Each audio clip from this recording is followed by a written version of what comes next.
Oye Israel, el Señor nuestro Dios, el Señor no es. Muy buenas noches tengan todos ustedes. Estamos iniciando Escuela de Guerra Espiritual, Liberación y Milagros. Bueno, esta sería como la parte 2 de el orden y el caos que dimos en la mañana.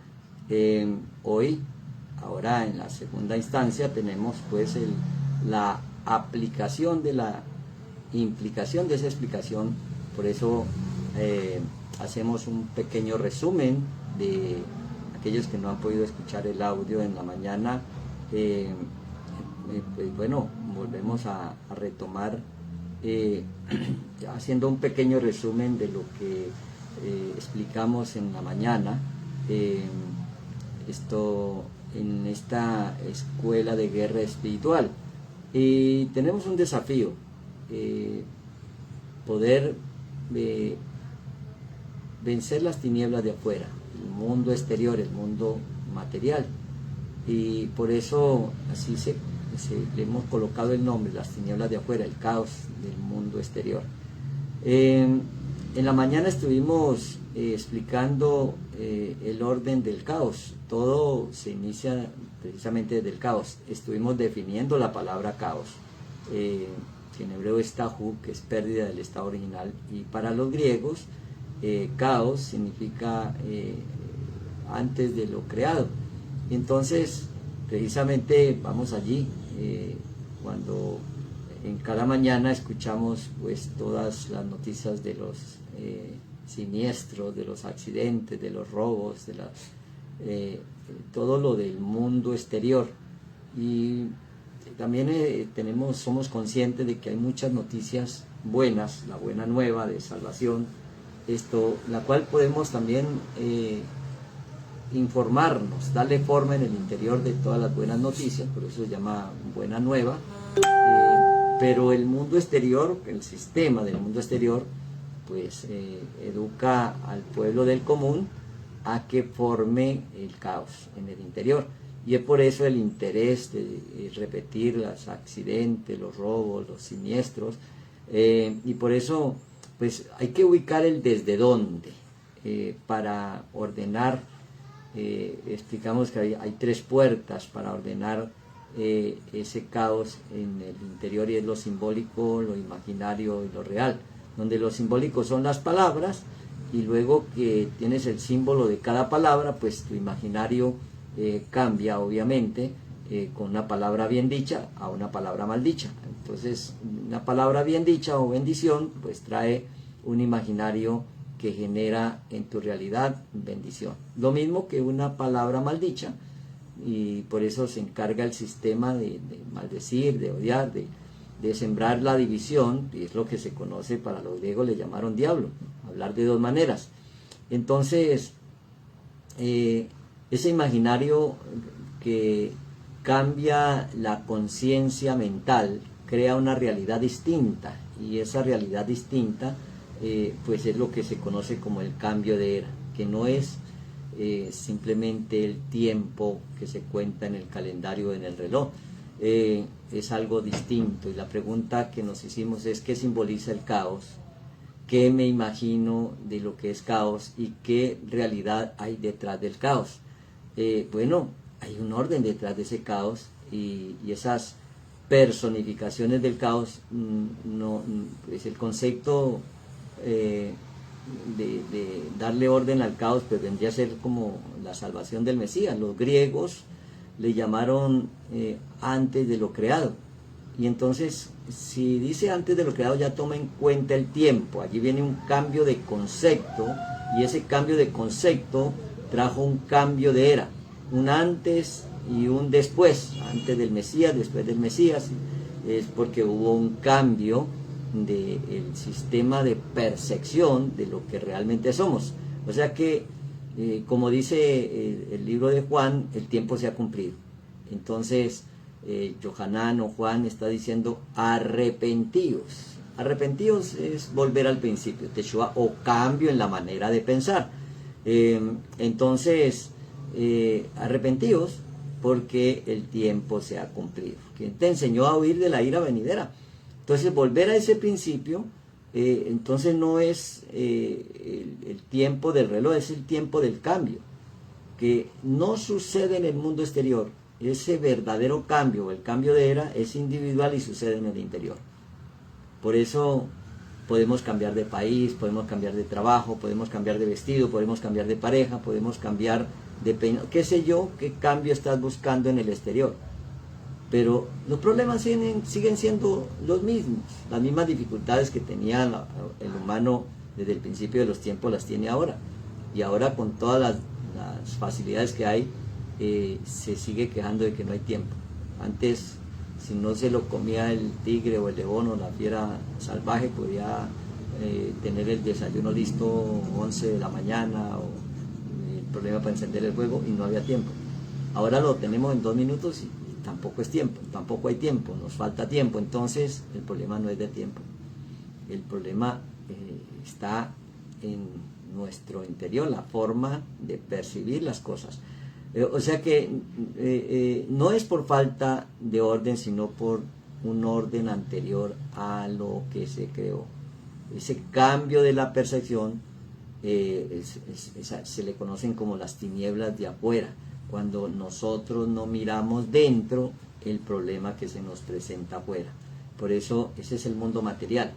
Y ese es lo que representa a Amalek. Ahora con la fiesta de Purim pues lo podemos explicar de una manera más clara a qué se refiere la malecita, que es todo aquel que busca la riqueza externa y se olvida de lo interno. Entonces esa luz del ser interior es precisamente ese cambio de percepción, ese cambio de orden en el interior. O sea que empezamos cambiando cuando ordenamos la idea. Por eso la idea entró por la palabra, y si la palabra fue mal dicha, la idea también pues, nos va a llevar por el camino equivocado. Por eso dice la palabra: corrige lo cojo del camino. Con la palabra la podemos corregir, con la palabra de bendición y no de maldición. O sea que no se trata de renunciar al derecho de vivir en abundancia, en prosperidad, con buena salud.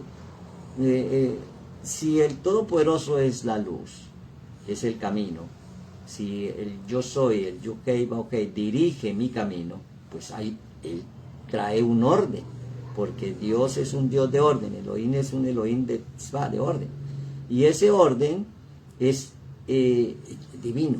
Por eso el orden divino gobierna mi camino. Esa sería una buena frase para declarar antes de levantarnos, antes de poner los pies en el piso. Podríamos decir: el orden divino gobierna mi camino. Y entonces es allí cuando despertamos la luz que está dentro de nosotros. O sea que no se trata de renunciar a luchar, pues la renuncia, no se trata de renunciar a las cosas que tenemos derecho, a la riqueza, a la abundancia, a la salud, a vivir bien. Se trata de no luchar en el interior. O sea, no seguir resistiendo, porque vemos imágenes en el mundo exterior que no nos agrada. Si resistimos esas imágenes, no fluimos. O sea, no se trata de resistir, se trata de fluir. Por eso la resistencia es como el muro de los pensamientos. Y los pensamientos son ideas que tenemos allí en la mente.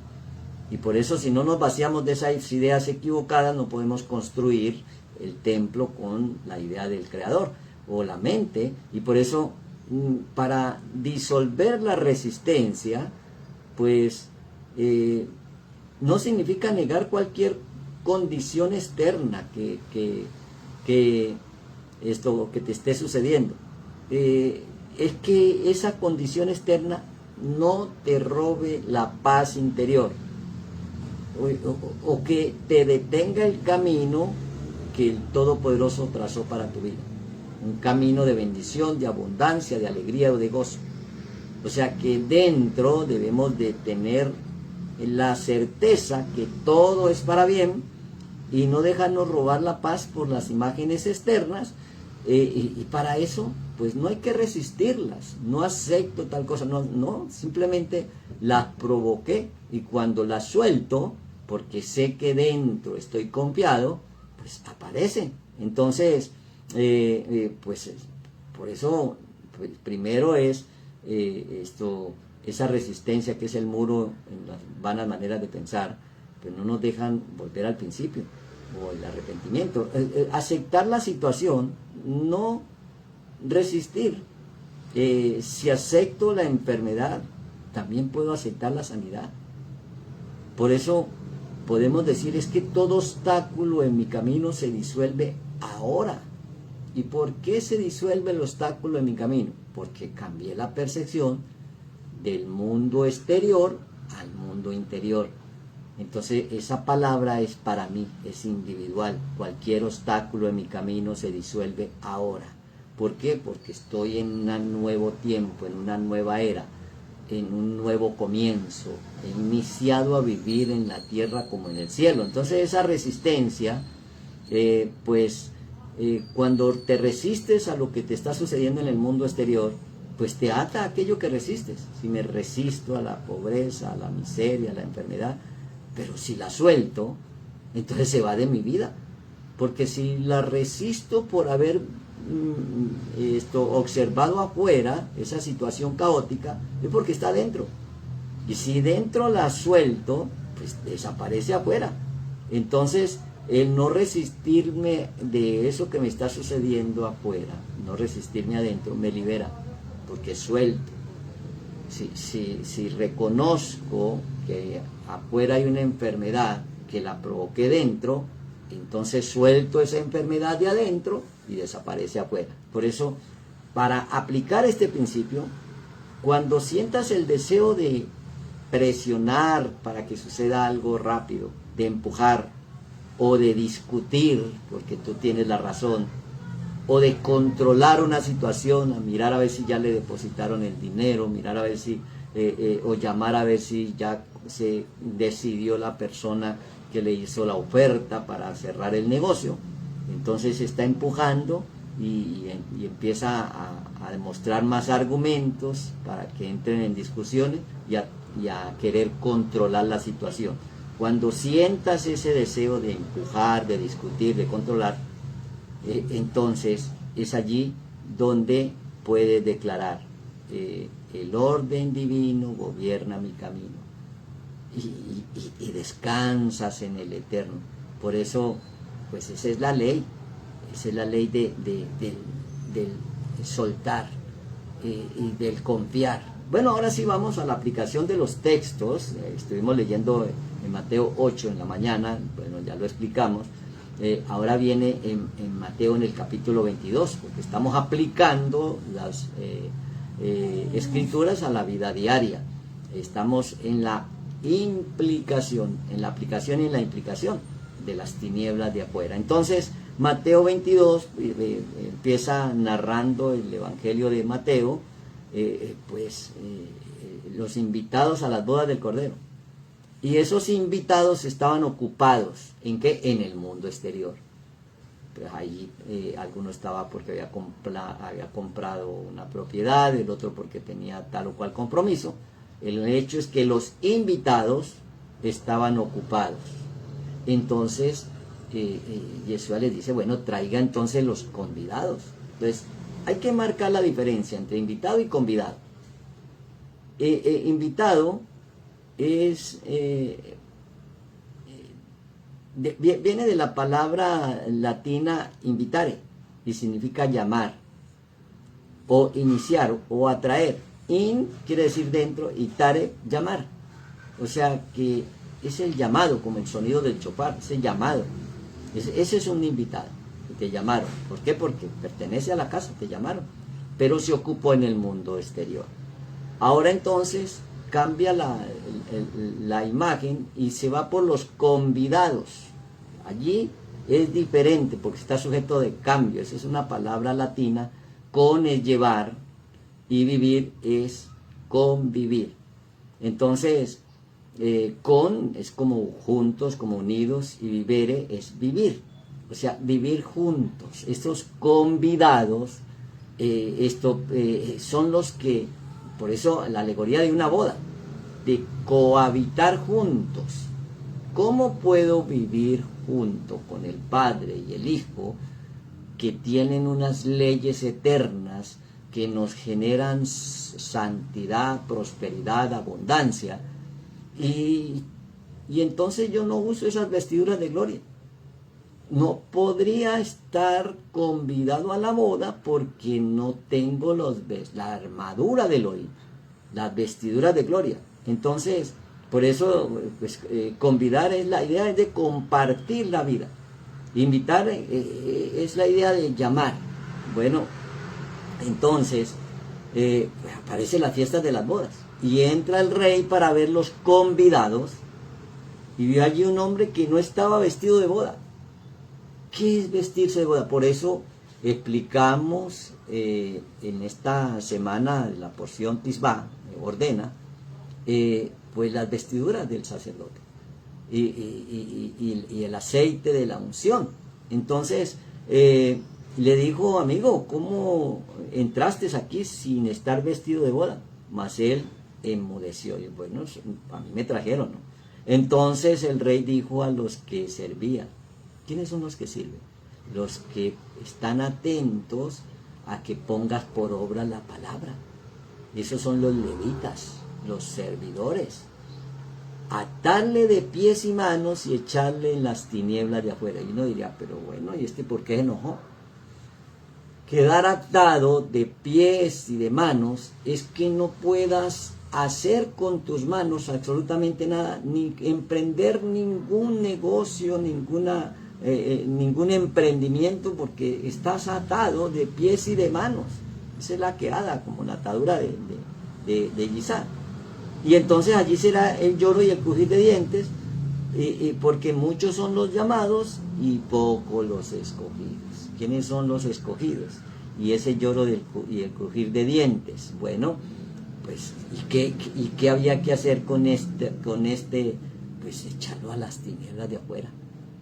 O sea que si no tienes las vestiduras y la armadura de gloria del Todopoderoso, pues no haces nada, ni te puedes mover y quedas como paralítico, atado de pies y de manos. Entonces es porque lo echan a las tinieblas de afuera. Ahora depende de los 4 paradigmas de este mundo. Depende del político, depende del científico, depende del banco, de la economía, y depende de la religión. Y como Yeshua no vino a crear una religión más, vino pues a establecer el reino de los cielos. Y entonces eso no tiene que ver con reunir personas en un lugar, tiene que ver con entender en tu mente y en tu corazón el propósito divino y tener una buena comprensión de los misterios del reino. Bueno, el reino de los cielos funciona de dentro hacia afuera y no lo contrario, como este mundo de tinieblas, o lo que es, directamente dice la Escritura, lanzarlo a las tinieblas de afuera. Entonces, bueno, seguimos con el libro de Mateo. Ahora ya vamos para el capítulo 25, donde aparecen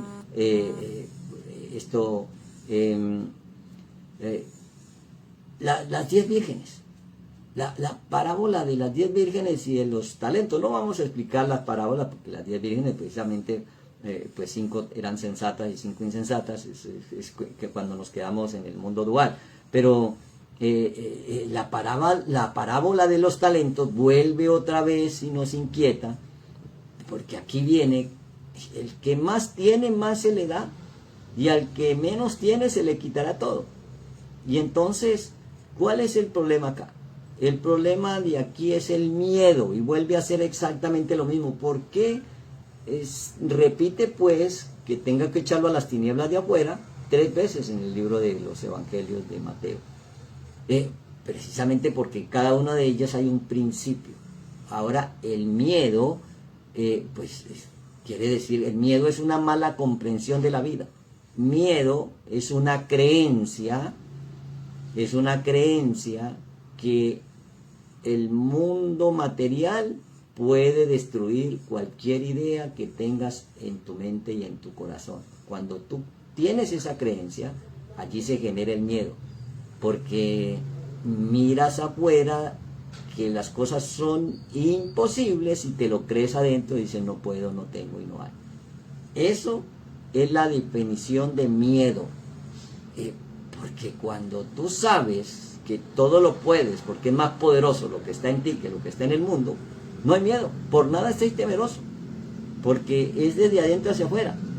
Pero llegando también, él le había recibido un talento y dijo: Señor, te conocía que eres hombre duro y que ciegas donde no sembraste y recoges donde no esparciste. Y eso pareciera que fuera algo ilógico. Bueno, cuando tú piensas que ya lo tienes todo, no has sembrado, pero ya lo tienes todo, y entonces cosechaste donde no habías sembrado, porque ya sientes que lo tiene todo. Entonces aparece el donante, aparece el negocio, aparece, y muchos quizás trabajaron por el esfuerzo de tu sudor, el pan de cada día, con el sudor de la frente, y tú solamente con la percepción y el sentimiento de que todo lo puedes, y esa declaración con autoridad en la palabra, lo logras. Entonces, por lo cual tuve miedo, dice, por lo cual tuve miedo y fui y escondí tu talento. ¿Qué es esconder el talento? Es no declarar, ni sentir, ni pensar que todo lo puedes. Ese es el talento. Y aquí tienes lo que es tuyo. O sea que, respondiendo el Señor y le dijo: siervo malo, no negligente. ¿Qué es malo? ¿Qué es ser negligente? Ser bueno es saber que todo viene de adentro. Y ser malo es pensar que es desde el mundo exterior. Y ser negligente, porque dentro todo lo puedo. ¿Sabías que ciego donde no sembré y que recojo donde no esparcí? ¿Cómo puedo recoger donde no esparcí? Bueno, otro sembró, otro cosechó, otro regó, otro cosechó. ¿Por qué? Porque si tú estás en una situación difícil y en lugar de buscar trabajo, sales a buscar la idea errada de la concepción de lo que tú eres y te vacías de ella y pones la idea real, porque mis pensamientos son pensamientos de bien y no de mal, entonces la riqueza de las naciones pasan a tus manos, sin haber sembrado. No estamos haciéndole apología a la pereza, le estamos haciéndole énfasis a que el trabajo duro es dentro de cada uno de nosotros, para que afuera solamente nos toque que declarar la palabra. Por tanto, debías haber dado mi dinero a los banqueros, y al venir yo hubiera recibido lo que es mío con los intereses. Bueno, ¿qué es lo que nos interesa? Quitarle pues el talento y dárselo al que tiene 10 talentos. Bueno, eso dijimos que para cambiar la idea, cambiar el caos al orden, hay 10 pasos. Esos son los 10 mandamientos, que aquí vienen alegóricos a los 10 talentos. Entonces, porque el que tiene le será dado, y al que tendrá más, y al que no tiene, aún a lo que tiene se le será quitado. Entonces, bueno, entendido esto, y el siervo inútil echarle a las tinieblas de afuera, o sea, ir a trabajar duro para ganarte el pan con el sudor de la frente. ¿Por qué desechaste la palabra? Entonces, estos que se le llaman gentiles, que se le llaman en otras ocasiones amalecitas, no es porque sea gente mala, es porque gente que desconoce los misterios del reino. Entonces, estos están en el atrio exterior. ¿Cuál es el atrio exterior? Allí había un atrio donde estaba el lavacro, donde se presentaban los sacrificios, y afuera se le llamaba atrio exterior, porque no había presentado el sacrificio, porque no han lavado sus manos y sus pies para entrar al atrio interior. Entonces, si nosotros no cambiamos la percepción de lo que somos, pues estamos en el atrio exterior. Y por eso, pues como ahora con la fiesta de Purim, pues ese es el amalecita. Y por eso ese amalecita quiere destruir a Israel.